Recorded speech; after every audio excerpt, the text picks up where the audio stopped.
സ്ഥിതപ്രജ്ഞൻ്റെ ഭാഷ എന്ന് പറഞ്ഞാൽ അയാളെ എങ്ങനെ കണ്ട വേർതിരിച്ചറിയാം എന്ന് പറഞ്ഞു. പിന്നെ ഉള്ളത് അയാളെ എങ്ങനെയാ പ്രഭാഷ വെച്ചാൽ അയാൾ വേർതിരിച്ചെന്ന് അറിയേണ്ടതാണ് ചോദിച്ചത്. അതും 3 ശ്ലോകം കൊണ്ട് പറഞ്ഞു. ഇനി ആസീത വെച്ചാൽ ഇരിക്കുക, എങ്ങനെയാണ് അയാൾ ഇരിക്കുക എന്ന് പറഞ്ഞാൽ എങ്ങനെയാണ് അയാൾ സ്ഥിതപ്രജ്ഞനായത് എന്നാണ് ചോദിക്കുന്നത്. അതാണല്ലോ പ്രധാന കാര്യം. അത് 10 ശ്ലോകങ്ങളെ കൊണ്ടാണ് പറയാൻ പോണത്. 59 മുതൽക്ക് വിഷയാവിനിവൃത്തന്തേ നിരാഹാരസ്യ ദേഹിന രസവർജ്യം രസോപ്യസ്യ പരം ദൃഷ്ട്വാ നിവർത്തതേ. വിഷയങ്ങൾ വിനിവർത്തത വിശേഷേണ നിവർത്തിക്കുന്നു. ഇല്ലാതെ വെച്ചാൽ നമുക്ക് അതിനോട് ബന്ധമുണ്ടോ? ആരെ നിരാഹാരസ്യ ദേഹിന, ആ ആഹാരം എന്ന് പറഞ്ഞാൽ നിരാഹാരം എന്ന് പറഞ്ഞാൽ ഭക്ഷണം കഴിക്കാതിരിക്കുക. പക്ഷേ ഭക്ഷണം കഴിക്കാണ്ട് എപ്പോഴും പറ്റില്ല. ഭക്ഷണം ചുരുക്കി കൊടുക്കുക. ഇപ്പോൾ കണ്ണ് അത്യാവശ്യം മാത്രമേ കാണുള്ളൂ എന്ന് പറഞ്ഞാൽ കണ്ണിനെ കൊണ്ടുള്ള ദ്രോഹം കുറച്ചേർന്നു. ചെവി അത്യാവശ്യം വേണ്ടത്ര കേൾക്കുള്ളൂ. അതുവഴി ഭക്ഷണം ശരീരത്തിൻ്റെ ആവശ്യത്തിന് മാത്രമേ ഭക്ഷണം കഴിക്കൂ. ഇതാണ് നിരാഹാരം എന്ന് പറഞ്ഞത്. അങ്ങനെ അതായത് ബ്രഹ്മചര്യം എന്ന അർത്ഥമാണ് ശരിക്ക്. ബ്രഹ്മചര്യം ജീവിതത്തിൽ പാലിച്ചാൽ, ബ്രഹ്മചര്യം ശരീരം കൊണ്ടാണ് ഇനി, അല്ലാണ്ട് മനസ്സുകൊണ്ടുള്ള ബ്രഹ്മചര്യം സാധിക്കില്ല, ആർക്കും പറ്റില്ല. അതുകൊണ്ട് അങ്ങനെ സാധിച്ചാൽ എന്താണത്? രസവർജ്യം രസോപ്യസ്യ, അയാളുടെ രസം അതിലുള്ള ഒരു ആഗ്രഹം ഉണ്ടല്ലോ, അത് ചുരുങ്ങി വരും. ഇപ്പോൾ ഓരോന്ന് കാണാൻ ഓരോ രസം എന്ന് പറയാറില്ലേ, ആ രസം തന്നെ ഇന്ദ്രിയങ്ങൾ നമ്മൾ അതിനെ ഒതുക്കി തുടങ്ങിയാൽ മതി കണ്ടത് മതി കേട്ടത് എന്ന ഒരു ഭാവം മെല്ലെ തന്നെ വരും. പക്ഷേ ഒരു കാര്യമുണ്ട്, അതിലുള്ള ഒരു അഭിരുചി ഒന്നുണ്ട്, അത് പോയിട്ടില്ല. അത് അപ്പോഴേ പറ്റുള്ളൂ. പരം ദൃഷ്ടുവ നിവർത്തതേ. പരം എന്ന് പറഞ്ഞാൽ ഇതെല്ലാം വിട്ടതിനെ, അതായത് ഈ ചലനമുള്ള മാറ്റം വരുന്ന ഈ പ്രപഞ്ചത്തിൽ നിന്ന് ഇതിന് ആധാരമായിട്ട് മാറ്റം വരാത്ത സ്ഥിരമായ, ഇംഗ്ലീഷിലാണെങ്കിൽ ആബ്സല്യൂട്ട്സ് എന്ന് പറയും, അങ്ങനെ ഒന്നുണ്ട് എന്ന് അതിൻ്റെ ഒരു ഭാവം വന്നാലേ ഈ രസം പോവുള്ളൂ. അതുവരെ ആവശ്യം ചുരുങ്ങും, പക്ഷെ രസം പോവില്ല. അതും പോവും എപ്പോൾ ഞാൻ പൂർണ്ണനാണ് എന്ന് പരമജ്ഞാനിയൊന്നും ആയിട്ടില്ല, അയാൾക്ക് മനസ്സിലാവും ഇതിൻ്റെ ഇതൊരു ആവശ്യമില്ലാതെ തന്നെ എനിക്ക് സമാധാനവും സുഖവും ഉണ്ട് എന്നുള്ളത് ബോധ്യം വരും. അപ്പോൾ അയാൾക്ക് ഈ വിഷയങ്ങളെ അയാളെ ബുദ്ധിമുട്ടിക്കാണ്ടാവും. അവിടെ ഒരു ചെറിയൊരു വിഷമം പറയാണ് ഭഗവാൻ. യതതോഹ്യപി കൗന്ദേയ പുരുഷസ് വിപശ്ചിത ഇന്ദ്രിയാണി വർമാധീനി ഹരന്തി പ്രഥമം മന. അപ്പോൾ ആദ്യം പറഞ്ഞു ഇങ്ങനെയായ വിഷമമൊന്നും ഉണ്ടാവില്ല എന്നൊക്കെ പറഞ്ഞു. എങ്കിലും ഒരു മുന്നറിയിപ്പ് തരാം, കാരണം അബദ്ധം വരാൻ വഴിയുണ്ട്. കാരണം ഇത് അതിസൂക്ഷ്മമാണല്ലോ. യതതോഹ്യപി കൗന്ദേശ, ഇതിനു വേണ്ടി യത്നം ചെയ്തുകൊണ്ടിരുന്ന ആളാണെങ്കിലും പോരി, പുരുഷസ് വിപശ്ചിത, ചിത്തത്തിനെ നല്ലപോലെ ഒതുക്കി ഇതിനു വേണ്ടി പ്രവർത്തിക്കുന്ന ആളാണെങ്കിലും ശരി, ഇന്ദ്രിയാണി വർമാധീനി, ഈ ഇന്ദ്രിയങ്ങൾ വളരെ ശക്തിയുള്ളവയാണ്. ഹരന്തി പ്രഥമം മനസ്സിനെ അറിയാതെ പിടിച്ച് വലിച്ചങ്ങോട്ട് കൊണ്ടുപോകും. നല്ലൊരു കാഴ്ച കണ്ടാൽ അതൊന്ന് പോയി കാണുകയെന്ന് ഈ ഇന്ദ്രിയങ്ങൾക്കും കുറച്ച് ശക്തിയുണ്ട് മനസ്സിനെ വലിക്കാൻ. അപ്പം മനസ്സ് എന്നാ പോവുക എന്ന് പറഞ്ഞിട്ട് അങ്ങോട്ട് പോയിന്ന് വരും. നമ്മുടെ വിചാരം സ്ഥിതപ്രജ്ഞനായി എന്നൊക്കെ തോന്നും, ആയിട്ടില്ല. കാരണം ഇന്ദ്രിയങ്ങൾക്ക് വളരെ ശക്തിയുണ്ട്. ആ ഇന്ദ്രിയങ്ങളുടെ ശക്തിയെ ഇല്ലാതെ ആക്കുന്നത് വരെ, അതിന് ഒട്ടും ശക്തി ഇല്ലാതാവുന്നത് വരെ മനസ്സ് ഞാൻ കേമനായി എന്ന് വിചാരിക്കരുത്. കാരണം ഒരു കമ്പക്കയർ ഒരു വലിയ അങ്ങോട്ട് വലിച്ചാൽ അറിയാതെ മനസ്സും ഈ ഇന്ദ്രിയങ്ങളും തമ്മിൽ വളരെ വലിയ ബന്ധമുണ്ട്. അപ്പോൾ ഇന്ദ്രിയങ്ങളൊക്കെ അങ്ങോട്ട് ചലിച്ചാൽ അറിയാതെ മനസ്സ് നമുക്ക് തോന്നും ഞാൻ ഒക്കെ ജയിച്ചിരിക്കണു, മനസ്സ് എനിക്ക് വിഷമമൊന്നുമില്ല എന്ന് തോന്നും. പക്ഷെ അങ്ങനെയല്ല, ബുദ്ധിമുട്ട് വരും എന്ന് ഭഗവാൻ ഒരു മുന്നറിയിപ്പ് തരാം. അപ്പോൾ അതുകൊണ്ട് എന്തു വേണം? വളരെ ശ്രദ്ധിക്കണം എന്നർത്ഥം. ഞാൻ സ്വപ്രജ്ഞനായി ഇന്ദ്രിയങ്ങളൊക്കെ ഒതുങ്ങി എന്ന് വിചാരിച്ച് ഇരിക്കരുത്. എപ്പോഴും ശ്രദ്ധ വേണം. മനസ്സും കൂടിയും നമ്മുടെ ഉള്ളിലേക്ക് വന്നാലേ സാധിക്കുള്ളൂ. ആ മനസ്സ് അല്ലെങ്കിൽ ബുദ്ധിയുടെ കീഴിലാവണം. ഇപ്പോൾ മനസ്സ് ഇന്ദ്രിയങ്ങളുടെ കീഴിലായാൽ അങ്ങോട്ട് പോയി, ഒരു കയറ് പോലെയാണ്. ഇന്ദ്രിയങ്ങൾ എപ്പോഴും വിഷയങ്ങളുടെ മുഖത്തേക്ക് നോക്കിക്കും, ബുദ്ധി എപ്പോഴും ഈശ്വരൻ്റെ മുഖത്തേക്ക് നോക്കും. നടുക്കിലാണ് മനസ്സ്. ഈ മനസ്സ് എവിടെ ചേരുന്നോ ആ ഭാഗം ജയിക്കും. അപ്പോൾ ഇന്ദ്രിയങ്ങൾ 5ആണ്. അവർ ഈ മനസ്സിനെ പിടിച്ച് വലിച്ചാൽ അറിയാണ്ട് മനസ്സ് അങ്ങടാ പോവും. അത് ഇല്ലാതെയാവണമെങ്കിൽ ആദ്യം ഇന്ദ്രിയങ്ങളെ ഒതുക്കണം, പിന്നെ മനസ്സ് ബാക്കിയുണ്ട്. ആ മനസ്സിനെ ബുദ്ധിയോടുകൂടി ചേർക്കണം. അപ്പോൾ ബുദ്ധി അങ്ങടാ വലിക്കും, അപ്പോൾ ഈശ്വരനിലേക്ക് പോകും. പിന്നെ നമുക്ക് വിഷമമില്ല, അപ്പോൾ സ്ഥിതപ്രജ്ഞനാവും. അതാ പറഞ്ഞത്, യഥതോഹ്യവി കൗന്ദേയ പുരുഷസ് വിപസ്ഥിത ഇന്ദ്രിയാണി വർമാധീനി ഹരന്തി പ്രസഭം മന. നിർബന്ധപൂർവം മനസ്സിനെ പിടിച്ചു വലിക്കും ഈ ഇന്ദ്രിയങ്ങൾ. അപ്പോൾ ആദ്യം നിരാഹാരന്മാരാക്കി, എന്നിട്ടും ശ്രദ്ധിക്കണം, മനസ്സുണ്ട്, പിന്നെയും പോവും, അതില്ലാണ്ട് പിന്നെ എന്താ ചെയ്യുക? അതുകൊണ്ട് ഭഗവാൻ പറഞ്ഞു, താനി സർവാണി സംയമ്യ യുക്ത ആസീത മൽപര വശേഹി യസ്യ ഇന്ദ്രിയാണി തസ്യ പ്രജ്ഞ പ്രതിഷ്ഠിത. താനി ചാൽ ആ ഇന്ദ്രിയങ്ങളെയും മനസ്സിനും സർവാണി സംയമ്യ വേണ്ട പോലെ ഒതുക്കിയിട്ട് യുക്തനായിട്ട്, യുക്തൻ എന്ന് പറഞ്ഞാൽ ഇതിനു വേണ്ടി പണിയെടുക്കുന്ന ആൾ, ഇന്ദ്രിയങ്ങളെയും മനസ്സിനെയും ഒതുക്കാൻ വേണ്ടി പണിയെടുക്കുന്ന ആളെ പേരാണ് യുക്തൻ, ചെയ്യുന്നത്. അയാൾ എന്ത് ചെയ്യുന്നു? ആസീത മൽപര വശേഹി യസ്യ ഇന്ദ്രിയാണി തസ്യ പ്രജ്ഞ പ്രതിഷ്ഠിത. ഈ സ്ഥിതപ്രജ്ഞ ദർശനത്തിൽ ഇവിടെ മാത്രമേ ഭക്തിയെപ്പറ്റി ഒരു ഭാവം വരുന്നുള്ളൂ. അത് വളരെ അത്യാവശ്യ സമയം. അതാണെന്ന് വെച്ചാൽ യുക്ത ആസീത മൽപര, എന്നിൽ പരനായിട്ട് നീ ഇരിക്കെ. ആസീത അതായത് എത്രയൊക്കെ കഴിഞ്ഞാലും നമ്മുടെ ബുദ്ധിക്കും മനസ്സിനും ഇന്ദ്രിയങ്ങൾക്കും വളരെ വളരെ ശക്തിയുണ്ട്. അതിനെ നമ്മൾ വെറും ആ ബുദ്ധി കൊണ്ട് മാത്രം ഒതുക്കാൻ ശ്രമിച്ചാൽ തരാവില്ല, അത്ര ശക്തി അതിന്. അപ്പം അതുകൊണ്ട് എന്തു വേണം? നിവൃത്തിയില്ലാത്ത ഒരു വരുമ്പോൾ അപ്പോൾ എന്നെ നീ എന്ത് മൽപരനായിട്ട് ഈശ്വരനെ അല്ലെങ്കിൽ ബോധത്തെ ആശ്രയിക്കും. ഇവിടെ ശ്രദ്ധിക്കേണ്ടതുണ്ട്, ഭക്തി എന്താണെന്നുള്ളത് വളരെ വ്യക്തമായിട്ട് പറയാം ഈ ശ്ലോകത്തിൽ. നമ്മൾ വിചാരിക്കുന്ന പോലെയല്ല ഭക്തി. ഇപ്പോൾ ക്ഷേത്രങ്ങളിൽ മറ്റൊക്കെ പോയിട്ട് ഭക്തി പറഞ്ഞാൽ ഒരുവിധം ഇരക്കലാണ് വിഷയങ്ങൾ കിട്ടാൻ വേണ്ടിയിട്ട്. അതിനെ ഭക്തിയാന്ന് ഭഗവാൻ പറഞ്ഞിട്ടേയില്ല, അല്ലാന്നും പറഞ്ഞിട്ടുണ്ട്. ആൾക്ക് ഒരിക്കലും സമാധിയിൽ പോലും സമത്വം ഉണ്ടാവില്ല എന്നൊക്കെ 44 ഇനി പറയാൻ പോകുന്നുണ്ട്. ഇവിടെ എന്താ ഇവിടുത്തെ പ്രശ്നം വെച്ചാൽ നമ്മൾ കാരണം സമാധിയിൽ തന്നെ കിട്ടില്ല. അല്ല, അതിൻ്റെ കേമത്തം പറയണേ, കുറെ അധികം പറയണം. സമാധിയിൽ പോലും ഇല്ല എന്ന് പറഞ്ഞാൽ പിന്നെ മറ്റോട്ട് പറയണ്ടല്ലോ എന്ന് പറഞ്ഞതാ. എന്താ ഇവിടെ ചോദ്യം എന്ന് പറഞ്ഞു വെച്ചാൽ, ഉദാഹരണം കൊണ്ട് പറയാം. ഭാഗവതത്തിലൊക്കെ കഥകൾ പറയും. ഈ കഥ പറയണതൊക്കെ ഒരു പ്രത്യേക ആവശ്യത്തിന് വേണ്ടിയാണ്. ഗജേന്ദ്ര മോക്ഷം എന്നൊരു കഥ ഉണ്ട്. അവിടെ ഒരു ആന വള്ളത്തിൽ ഇറങ്ങി കളിക്കുമ്പോൾ ഒരു മുതല കാല് പിടിച്ചു. അത് വളരെ കാലം ശ്രമിച്ചു നോക്കി, 1000 കൊല്ലം എന്നൊക്കെയാണ് പറയാം. എത്രയായിട്ടും നിവൃത്തിയില്ലാണ്ടായിപ്പോൾ അവസാനം അത് ഭഗവാനെ വിളിച്ചു. അപ്പോൾ ഭഗവാൻ വന്നു രക്ഷിച്ചു എന്ന കഥ. ഇതിൻ്റെ അർത്ഥം അവിടെ പറയണത് അതെന്താ വെച്ചാൽ, ആനയെ കൊണ്ടാകാവുന്നത്ര ശ്രമിച്ചു നോക്കി, എന്നിട്ട് നിവൃത്തിയില്ലാത്തപ്പോൾ മാത്രമേ ഭഗവാനെ വിളിച്ചുള്ളൂ. അപ്പോഴേ വിളിക്കാൻ പാടുള്ളൂ. സാധാരണ കഥ പറയുന്ന ആളുകൾ ഇതൊന്ന് മാറ്റി പറയാറുണ്ട്. അത് ബുദ്ധിമുട്ടാണ്, അപകടം ഉണ്ടാക്കരുത്. കാരണം ആനയ്ക്ക് അഹങ്കാരം ഉണ്ടായിരുന്നു. അതുകൊണ്ടാണ് ആദ്യം ഭഗവാൻ വരാഞ്ഞത്. തൻ്റെ ശക്തിയൊക്കെ കഴിഞ്ഞു, നിവൃത്തിയില്ലാണ്ടേ, അഹങ്കാരം ഇല്ലാണ്ടേ, അപ്പം വിളിച്ചു, അപ്പോൾ ഭഗവാൻ വന്നു എന്നാണ് സാധാരണ ഇതിനർത്ഥം പറയാം. അത് അബദ്ധ, അങ്ങനെയല്ല. കാരണം ആന മുതല കടിച്ചപ്പോൾ വേണമെങ്കിൽ ഈശ്വരൻ വന്ന് രക്ഷിച്ചോട്ടെ, ഞാനൊന്നും ചെയ്യില്ല പറയുന്നത് അതൊരു അഹങ്കാരല്ലേ, അല്ലേ? ഈശ്വരൻ ആനയ്ക്ക് ചില ശക്തി കൊടുത്തിട്ടുണ്ട്. ആ കൊടുത്തത് നീ മുഴുവൻ പ്രയോജിക്കും. എന്നിട്ട് നിവൃത്തിയില്ലാതെ വരുമ്പോൾ എന്നോട് ചോദിക്കും. ഇപ്പോൾ മകന് കുറച്ച് പണം കൊടുത്തു, അവനത് വേണ്ടമാതിരിയൊക്കെ ചിലവാക്കി. പോരാതെ വന്ന് കുറച്ചുകൂടി ആവശ്യമുണ്ട്, ഒരു കമ്പനി ഉണ്ടാക്കാനാണ്. സ്ഥലം മേടിച്ചു, വേലി കെട്ടി, എൻജിൻ ഒക്കെ മേടിച്ചു കൊണ്ടുവന്നു. ഇനി ഈ കുറച്ച് സാധനങ്ങൾ കുറേ വാങ്ങിയാലേ കമ്പനി തുടങ്ങാൻ പാടുള്ളൂ. അപ്പോൾ അവൻ കൊടുത്ത പണം നല്ലതായിട്ട് ഉപയോഗിച്ചാൽ അച്ഛൻ വേണ്ടത്ര പണം അവന് പിന്നെയും കൊടുക്കും. നേരെ മറിച്ച് കൊടുത്ത പണമൊക്കെ അവൻ കള്ളുടിച്ച് കളഞ്ഞിട്ട് പിന്നെ ഇനി പണം ചോദിച്ചാൽ അച്ഛൻ കൊടുക്കുമോ? കൊടുക്കില്ല. അപ്പം നമ്മളൊക്കെ അങ്ങനെയാണ്. ഭഗവാൻ തന്ന പണമൊക്കെ തോന്നിവാസം കഴിഞ്ഞ് ചിലവാക്കി എന്നിട്ട് ഇനിയും തരുവ് പറയാം. അപ്പോൾ ഭഗവാൻ തരില്ല. നിങ്ങൾക്ക് ബുദ്ധി തന്നിട്ടില്ലേ, മനസ്സ് തന്നിട്ടില്ലേ, ഇന്ദ്രിയങ്ങൾ തന്നിട്ടില്ലേ, അതിനെ വേണ്ട വരെ പ്രയോഗിച്ചിട്ട് അവയ്ക്ക് ഒരതിരുണ്ട് സഹിക്കാൻ.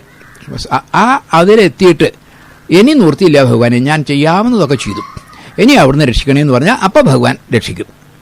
അതാണ് ഭക്തിയുടെ പേര്. നമ്മളുടെ കടമ ചെയ്തിട്ട് പരീക്ഷയ്ക്ക് ഭഗവാനോട് എഴുതിത്തരാൻ, പരീക്ഷ എഴുതാൻ പറഞ്ഞാൽ അത് ഭക്തിയല്ല. നമ്മൾ പഠിക്കുക, എല്ലാം കാര്യം ചെയ്യുക, ആ സമയത്ത് വേറെ വിഷമം ഓർമ്മ വരെ കണ്ടിരിക്കുക, അല്ലെങ്കിൽ എന്തെങ്കിലും രോഗം വരിക, ഇതൊന്നും വരാതിരിക്കണേ, അത് ചോദിക്കാം. അതായത് നമ്മളുടെ കഴിവ് പരിപൂർണമായും ഭഗവാൻ തന്നതാണ്. അത് ഉപയോഗിച്ചിട്ട് പോരാതെ വരുമ്പോൾ മാത്രമേ ഭഗവാനെ വിളിക്കാവൂ. അതിൻ്റെ പേരാണ് ഭക്തി. ഇത് വളരെ ശ്രദ്ധിക്കേണ്ട കാര്യമാണ്. പലർക്കും ഇതറിയില്ല. ഒക്കെ അപ്പോൾ ഈശ്വരൻ ചെയ്തു തരണം, ഒരു ബാല്യക്കാരനെ പോലെ. എന്നിട്ട് ഭക്തി എന്നും പേര്. അത് ഭക്തിയുടെ ആഭാസമാണ്, ഭക്തിയേ അല്ല. ഗീത സമ്മതിക്കില്ല. അതുകൊണ്ടാണ് താനി സർവാണി സംയമ്യ, നല്ല പോലെ യുക്തനായിട്ട് ആസീത മൽപര, എന്നിൽ പരനായിട്ടിരിക്കും. പ്രവൃത്തിയൊക്കെ ചെയ്തിട്ട് ഗത്യന്തരമില്ലാതെ നിൻ്റെ ശക്തി അവസാനിക്കുന്നിടത്ത് ഭഗവാന്റെ ഭക്തി. അല്ലാണ്ട് ഒക്കെ ഭഗവാന്റെ ഭക്തിയാണെങ്കിൽ പിന്നെ നീ എന്താ ചെയ്യേണ്ട ആവശ്യം? ഭഗവാൻ ഒരു ബാല്യക്കാരനാവും. നമ്മൾ ഭഗവാനെ ബാല്യക്കാരനാക്കലല്ലോ ആവശ്യം. അപ്പം ആസീത മൽപര പക്ഷേ ഹി എസ് ഇന്ദ്രിയാണി, അവന് ഇന്ദ്രിയങ്ങൾ വശത്തിലാവും, അവനെ പിന്നെ വലിക്കില്ല. തസ്യ പ്രജ്ഞ പ്രതിഷ്ഠിത, അധ്യയൻ സിദ്ധപ്രജ്ഞനാണ്. ഇനി 2 ശ്ലോകങ്ങളെ കൊണ്ട് എങ്ങനെയാണ് ഈ പതനം വരുന്നത്, കീഴ്പോട്ട് പോണത് എന്നുള്ളതിന് പറയുകയാണെ. എവിടുന്നാണ് നമ്മൾ കീഴ്പോട്ട് വീഴാൻ തുടങ്ങണത്? ആ വഴുക്കി വീഴുന്നുണ്ടല്ലോ. ആദ്യത്തെ വഴുക്കൽ എന്താ വെച്ചു? ധ്യായതോ വിഷയാൻ പുംസംഗസ്തേഷു ഉപജായതേ സംഗാൽ സഞ്ജായതേ കാമകാമാൽ ക്രോധോപി ജായതേ. തുടക്കം ധ്യാനമാണ്. എന്തിനെ? വിഷയങ്ങളെ. ധ്യാനം എന്ന് പറഞ്ഞാൽ ശരിക്കും പറഞ്ഞാൽ സങ്കല്പം എന്ന് വെച്ചാൽ മതി. ഇന്നതൊന്ന് കിട്ടിയ, ആ പലഹാരം കിട്ടിയാൽ എനിക്ക് സന്തോഷമാണ് എന്ന് സങ്കല്പിക്കുക. ഇന്ന സിനിമ ഒന്ന് കണ്ടാൽ തിരക്കില്ല എന്ന് സങ്കല്പിക്കുക. ഇന്ന പാട്ടൊന്ന് കേട്ടാൽ കൊള്ളാമെന്ന് സങ്കല്പിക്കുക. ആദ്യത്തെ തുടക്കം ഒരാവശ്യമില്ലാണ്ട് എന്തെങ്കിലും ഒന്ന് ഇരിക്കുമ്പോൾ അത് കിട്ടിയാൽ തിരക്കില്ല എന്ന് മനസ്സിന് അങ്ങനെ തോന്നും. അതെല്ലാവർക്കും ഉണ്ട്. ധ്യായതോ വിഷയാൻ, ധ്യാനം എന്ന് പറയുന്നത് വെറും സങ്കല്പമല്ല, ഒന്നിനെ തന്നെ വീണ്ടും വീണ്ടും സങ്കല്പിക്കുമ്പോഴാണ് ധ്യാനമാവുക. ആദ്യം കുറേ നേരത്തിനെങ്കിലും. അപ്പോൾ ഇപ്പം വഴിയിൽ പോകുമ്പോൾ ഒരാളെ കണ്ടു, മടങ്ങി പോയിച്ചാൽ നോക്കത്തില്ല. കണ്ട ആൾ ഞാൻ അന്ന് പണ്ട് കണ്ട ആളാണല്ലോ, അയാൾ ഇതിൻ്റെ മുമ്പ് ഞാൻ അറിയുന്നു തോന്നുന്നുണ്ടല്ലോ, അയാൾ എന്നോടൊന്നും പറഞ്ഞില്ലല്ലോ. അപ്പോൾ ഇതിങ്ങനെ ധ്യാന അയാളെ പറ്റിയിട്ട്. അപ്പോൾ അയാളെ പറ്റി കുറേ നേരം ധ്യായതോ വിഷയാൻ പുംസ സംഘ, ആ അയാളോട് ഒരു ഒട്ടൽ. സംഘം എന്ന് പറഞ്ഞാൽ ഒട്ടുക, ഒന്നിക്കലല്ല ഒട്ടിൽ. 2 ഉണ്ടായിട്ട് വേണം ഒട്ടാനേ. അപ്പോൾ 2ആയിട്ട് നിൽക്കും. ധ്യായതോ വിഷയാൻ പുംസ സംഘസ്ത്വേഷു ഉപജായതേ, അതിനോട് അപ്പം തന്നെ ഉണ്ടാവും. ഇപ്പോൾ എന്തൊക്കെയോ ലോകത്തിൽ നടക്കണു, ആ കാര്യങ്ങളൊന്നും നമുക്ക് സംഘമില്ല. ഇപ്പോൾ ഒരു പ്ലെയിൻ മറിഞ്ഞു കാനഡയിൽ എന്ന് പറഞ്ഞാൽ നമുക്ക് പാവം എന്ന് തോന്നുന്നല്ലാണ്ട് നമുക്കൊരു വിഷമമൊന്നുമില്ല. പക്ഷേ എൻ്റെ ഒരാൾ കാനഡയിൽ ഉണ്ടെന്നും ആ ആൾ ഈ ഇന്ന ദിക്കിലാണ് താമസിക്കുന്നതും ആ ഭാഗത്ത് പ്ലെയിൻ മറിഞ്ഞതെന്ന് വന്നാൽ ദുഃഖമായി, അറിയണ വരെ പരിഭ്രമ. അതെന്താ കാരണം? ഒട്ടലുണ്ട് അവിടെ. സംഘാൽ സഞ്ജായതേ കാമം. ഈ കാമത്തിന് 2 അർത്ഥമുണ്ട്. സാധാരണ എല്ലാവർക്കും കാമുണ്ട്, ഒരു തെറ്റൊന്നുമില്ല. കാമം എന്ന് പറയുന്നത് ആഗ്രഹത്തിനല്ല, ആവശ്യമില്ലാത്ത ആഗ്രഹം എന്നുണ്ടല്ലോ, ദുരാഗ്രഹം, അതിനാ കാമം. കാമമില്ലാത്തൊരു ലോകത്താരുമില്ല. അത് കാമം കഴിഞ്ഞു പോയി. അതല്ല, പിന്നെയും വേണം, പിന്നെയും കിട്ടണമെന്ന് വിചാരിക്കുക. ദുരാഗ്രഹം ഉണ്ടല്ലോ. കാമത്തിന് തന്നെ 3-ാം അധ്യായത്തിൽ 2 പേര് പറയും. അതിനൊന്ന് അനലൻ എന്ന് പറയും. അലം മതി, അനലം കിട്ടിയാൽ പോരാ, തീയിനെ പോലെ. വിറക് എത്ര ഇട്ടിട്ടും തീ കെടുത്താൻ തരാവില്ല. അതുമാതിരി തന്നെ ദുഷ്പൂര, മറയ്ക്കാൻ കഴിയാത്തത്. കാരണം ആ പാത്രത്തിന് ഒരു ഓട്ടം ഉണ്ടെങ്കിൽ എത്ര വെള്ളം ഒഴിച്ചാലും പറ്റില്ല. ഇങ്ങനെ കാമത്തിന് നിങ്ങൾ എത്ര ഒഴിച്ചാലും മതിയാവില്ല, വിറക് എത്ര കൊടുത്താലും തീ കെടില്ല. ഇതുപോലെയാണ് ഈ നമ്മുടെ മനസ്സിലുള്ള ആഗ്രഹങ്ങൾ. അതാണ് കാമം. ധ്യായതോ വിഷയാൻ പുംസ സംഘസ്തേഷു ഉപജായതേ സംഘാൽ സംജായതേ എന്നുണ്ട്. വേണ്ട പോലെ ഉണ്ടാവുന്ന സംജായതേ കാമാൽ ക്രോധോപി ജായതേ. കാമം ഉണ്ടായാൽ ക്രോധം ഉണ്ടാവും. ഇവിടെ ഒരു സംശയത്തിന് അവകാശമുണ്ട് ചിന്തിക്കുന്നവർക്ക്. സാധാരണ ഇല്ല. ഞാനിപ്പോൾ എനിക്ക് ഗുരുവായൂരൊന്ന് പോകണം തോന്നി. ഒരു കാറുണ്ട്, പോയി ഗുരുവായൂർ പോയി മടങ്ങി വന്നു. അപ്പോൾ എനിക്കൊരു കാമം ഉണ്ടായിരുന്നു, പോയി മടങ്ങി വന്നു. അപ്പോൾ എനിക്കെവിടെ ക്രോധം ഉണ്ടായി? ക്രോധം ഉണ്ടായിട്ടില്ലല്ലോ. അപ്പോൾ കാമത്തിന് തടസ്സം ഉണ്ടായാൽ ക്രോധം ഉണ്ടാവും എന്നല്ലേ പറയേണ്ടത്? ഭഗവാൻ അങ്ങനെ പറഞ്ഞിട്ടില്ല. കാമം ഉണ്ടായാൽ ക്രോധം ഉണ്ടാവും എന്നാണ് പറഞ്ഞത്. അപ്പോൾ അതെന്താ? കാമം ഉണ്ടായാൽ ക്രോധം ഉണ്ടാവും എന്ന് പറഞ്ഞിരിക്കുന്നു. അപ്പോൾ കാമത്തിന് 2 തരത്തിലേ ബന്ധമുള്ളൂ. ഒന്ന്, കാമം കിട്ടുക, പിന്നെ ക്രോധമില്ല എന്ന് വിചാരിക്കാം. പക്ഷേ കാമം സാധിച്ചു കഴിഞ്ഞാൽ അപ്പം നമുക്ക് ലോഭം കുറച്ചുകൂടിയും കിട്ടണമെന്ന് തോന്നും. അപ്പം അങ്ങനെ വരുമ്പോൾ കുറെ കഴിഞ്ഞാൽ കിട്ടാതെ വരും. അപ്പം ക്രോധം വരും എന്ന് ഒരർത്ഥം എടുക്കാം. കാമത്തിനൊരു അതിരില്ലാത്തതുകൊണ്ട്. രണ്ടാമത്തത് ഇത് വരുന്നത് കാമം, അത് കഴിഞ്ഞാൽ ലോഭം. അപ്പോഴാണ് ഈ ക്രോധം വരുന്നതേ.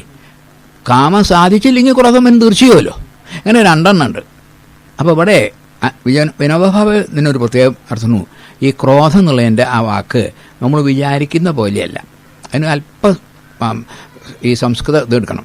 സംസ്കൃത ഭാഷ നല്ലോണം അറിയില്ലെങ്കിൽ ഇതൊക്കെ ബുദ്ധിമുട്ടുണ്ട്. ഈ ക്രോധം തന്നെ കുപ്പ് എന്ന ധാതു എന്നത്രേ. അതായതിന് ചലനം എന്നർത്ഥമേ ഉള്ളൂ. ഇളക്കം, മനസ്സ് ഇളകും എന്നാ പറയുക. മനസ്സിളകിയ ഏകാഗ്രത ഇല്ലണ്ടേലോ, പലതും ഉണ്ടാവില്ലേ. അതാണ് ഭഗവാൻ ഇവിടെ പറയുന്നത്. കാമം ഒന്നങ്ങോട്ട് ഉണ്ടായിന്ന് കഴിഞ്ഞാൽ അപ്പം തന്നെ ഇളകിയിട്ടാണല്ലോ, പിന്നെ അവന് പിടുത്തം കിട്ടില്ല. അപ്പോൾ അവന് സ്ഥിരത ഇല്ലാണ്ടാവും, അപ്പോൾ ദുഃഖം വരും. അപ്പോൾ അതുകൊണ്ട് കാമാൽ ക്രോധോഭിചാരിച്ച കാമം വന്നതും മനസ്സിന് ഇളക്കം വരും എന്നെടുത്താൽ സംസ്കൃത പ്രകാരമാകുമ്പോൾ മറ്റേ ഈ ചോദ്യത്തിന് ഉത്തരം വരില്ല. കാമം സാധിച്ചാൽ ക്രോധം വരില്ലല്ലോ എന്നുള്ളത് വരില്ല. കാമം എന്ന് വന്നാൽ, കാമം എന്ന് വരുന്നത് തന്നെ വാസ്തവത്തിൽ ചിന്തിച്ചു നോക്കൂ. എന്താ ഈ ചലനം അറിയോ? ഞാൻ പൂർണ്ണനല്ല, ഞാൻ പരിമിതനാണ് എന്ന് തോന്നലാണല്ലോ കാമം. അതന്നെയാണ് സങ്കല്പം, അതന്നെയാണ് ചലനം, മനസ്സിൻ്റെ ചലനം. ആബ്സല്യൂട്ട് അല്ലെങ്കിൽ പൂർണ്ണത്തിൽ ചലനത്തിന് മൂർത്തിയില്ല. ഞാൻ ആത്മാവാണെന്ന് തോന്നുന്ന ആൾക്ക് പറ്റില്ല. ആർക്കേ കാമം ഉണ്ടാവുള്ളൂ? ഞാൻ ശരീരമാണെന്ന് തോന്നുക. അപ്പം വരും, അപ്പം മാറ്റം വരും. അപ്പം ആ കാമത്തിന് ക്രോധം നിറഞ്ഞ് ഈ മാറ്റാണ്. എന്തിൻ്റെ? ഞാൻ ആത്മാവല്ല ശരീരമാണെന്ന് തോന്നൽ കാമം വന്നാൽ അപ്പോൾ അതിന് ഇളക്കം വന്നു. ക്രോധാൽ ഭവതി സമ്മോഹ. ക്രോധം വന്നാൽ സമ്മോഹം എന്ന് പറഞ്ഞാൽ എന്തൊന്നില്ലാത്ത ഒരു മോഹം. ഇനി അത് കിട്ടാണ്ടിരിക്കുകയ്യ എന്നുള്ള ഒരു നിലയിലേക്ക് വരും. മോഹം തന്നെ മോശമാണ്. സമ്മോഹമായ പിന്നെ പറയും വേണ്ട. അത് കിട്ടാണ്ടിരിക്കുകയ്യ എന്നുള്ള ഒരു സമ്മോഹാൽ സ്മൃതി വിഭ്രമം. അതെന്താ? അത് സ്മൃതിച്ച ഓർമ്മ എന്നർത്ഥമാണ്. ഈ സ്മൃതി വിഭ്രമം എന്താ എന്ന് പറഞ്ഞാൽ, അയാൾ എനിക്ക് തോന്നുന്നു ഞാൻ ആരാന്നല്ല, ഇപ്പോൾ നല്ലൊരു ഡോക്ടറായിരിക്കാം, അദ്ദേഹത്തിൻ്റെ കേമത്തെ മുഴുവനും അയാൾ അതേവരെ ചെയ്തിട്ടുള്ള ഈ അതിൻ്റെയൊക്കെ ഓർമ്മയോണ്ടാണല്ലോ എടുക്കാനാവുന്നത്. അത് മരുന്ന് നല്ലൊരു എഞ്ചിനീയർ, അങ്ങനെ പലതും അയാൾ ചെയ്തത് പഴയ ചെയ്ത കാര്യങ്ങളൊക്കെ അയാൾക്ക് ഓർമ്മ ഇടും. ആ ഓർമ്മയൊക്കെ അതാണ് സ്മൃതി. അയാളെ അതാക്കുന്നത് ഈ പഴയ ചെയ്തിട്ടുള്ള അനുഭവങ്ങളുടെ ആകത്തുകയാണ് അയാളുടെ കേമത്വം. ഈ സമ്മോഹം ഇവിടെ വരുമ്പോൾ സ്മൃതി ഓർമ്മ ഇല്ലാണ്ടാവും വെച്ചാൽ തൻ്റെ കേമത്വങ്ങളും തൻ്റെ ഗുണങ്ങളൊക്കെ എന്താണെന്നുള്ളത് അയാളെ മറക്കും. സ്മൃതി ഭ്രംശം.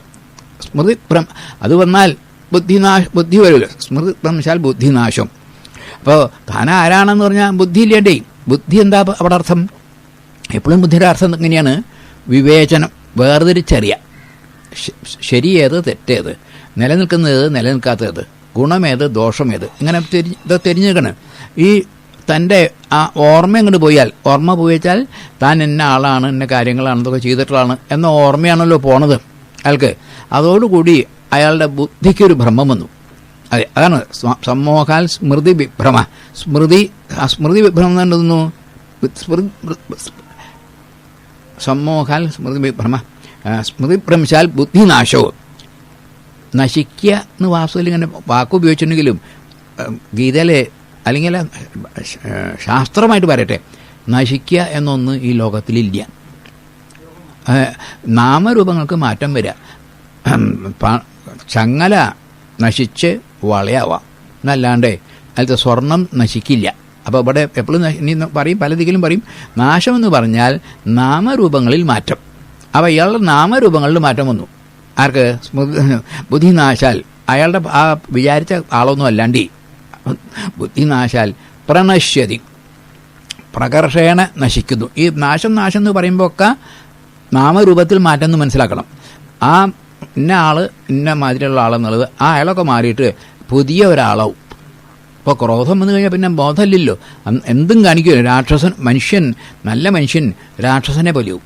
ഇതിപ്പോൾ നമ്മൾ ഈ രാഷ്ട്രീയം എടുത്ത് നോക്കിയാൽ കാണാൻ ദിവസവും ഈ രാക്ഷസന്മാരാവണത് കുറച്ച് വരുമ്പോഴേക്കും വന്നു. അപ്പോൾ ഒരിക്കലും എന്ത് വരരുത്, എവിടെ പിടിക്കണം? ധ്യായതോ സങ്കല്പം ഉണ്ടല്ലോ, വിഷയങ്ങളെ പറ്റി സങ്കല്പിക്കരുത്. സങ്കല്പിച്ചാൽ ക്രമത്തിൽ വന്ന് നിങ്ങളുടെ ബുദ്ധിനാശം വന്ന് ഈ ജീവിതത്തിൽ ഒന്നിനും കൊള്ളരുതാത്ത ആളായിട്ട് മാറും. അത് വരരുത് എന്ന് 2 ശ്ലോകങ്ങളുണ്ട്. ഇനി 2 ശ്ലോകങ്ങളെ കൊണ്ട് ഇതില്ലാതെയാവാൻ എങ്ങനെയാണ്, എന്ത് ചെയ്യണം എന്ന് പറയണം. രാഗദ്വേഷവിയുക്തസ്തു വിഷയാൻ ഇന്ദ്രിയൈശ്ചരൻ ആത്മവശ്യേർ വിധേയാത്മാ പ്രസാദം അധിഗച്ഛതി. നമ്മൾ അമ്പലത്തിൽ പോയി ആ പ്രസാദം മേടിക്കുക എന്ന് പറയാറുണ്ട്. നമുക്ക് ചന്ദനവും കുറച്ച് പൂവൊക്കെ കിട്ടുകയാണ്. ഗീത അതല്ല പ്രസാദം എന്നുള്ളത് ഇവിടെ വ്യക്തമായിട്ട് പറഞ്ഞു.